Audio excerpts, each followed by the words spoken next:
La prospection commerciale, c'est vital pour une entreprise, on est d'accord. Mais il y a toujours cette petite angoisse, ces 4 lettres, RGPD. On a l'impression de marcher sur des œufs avec la CNIL juste au-dessus.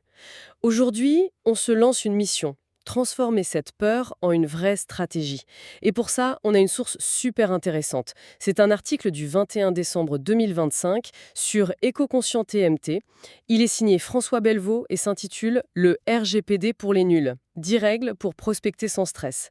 L'idée, c'est vraiment de trouver comment prospecter intelligemment et sereinement. Alors, décortiquons ça.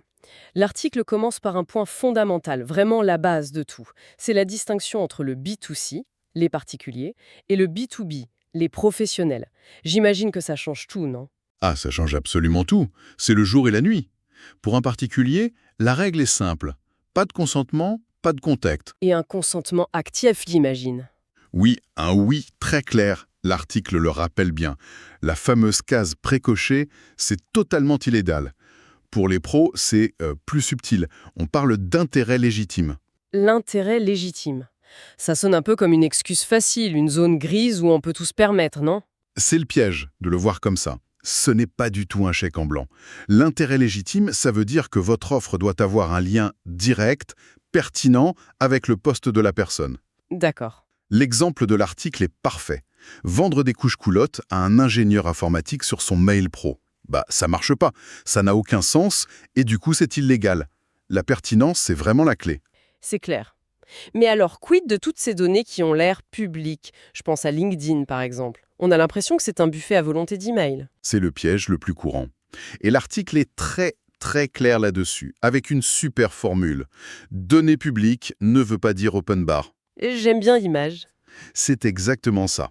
Ce n'est pas parce qu'un email est visible qu'on a le droit de le scraper, de l'aspirer, pour l'ajouter dans un CRM. Là, on touche à ce qu'on appelle le principe de loyauté. Le principe de loyauté? Oui.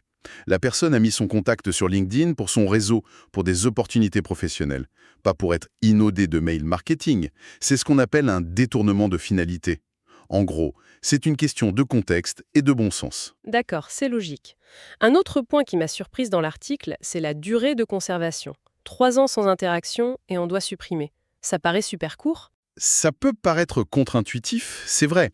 On passe tellement de temps à construire une base de données, mais l'article utilise une autre excellente formule.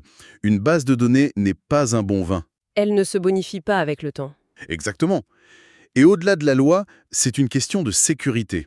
Moins vous avez de données qui dorment, moins le risque est grand en cas de piratage.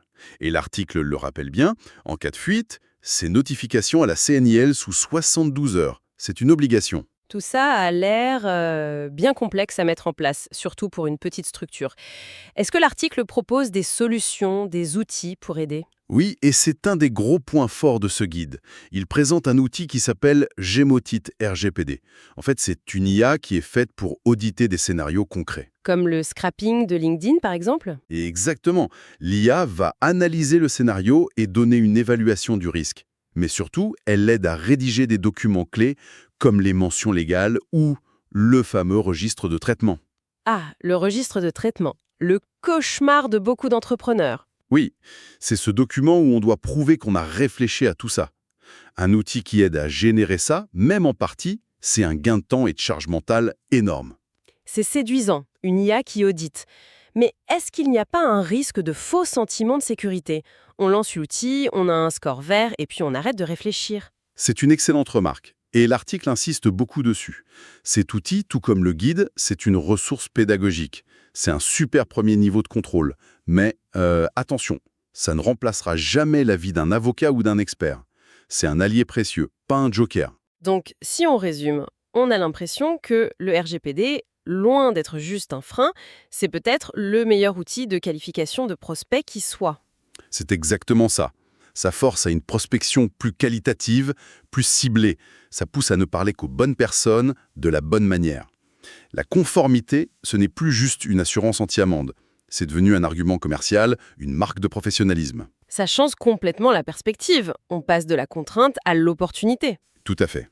Et l'article d'Éco-Conscient TMT et cet outil J'aime Audit RGPD semblent être de très bons points de départ.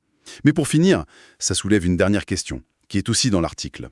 Il insiste sur notre responsabilité face aux outils qu'on choisit. C'est-à-dire? La question qui reste, c'est, au-delà de nos propres pratiques, comment s'assurer que nos outils, que ce soit une IA ou un simple CRM, ne créent pas eux-mêmes des risques de non-conformité.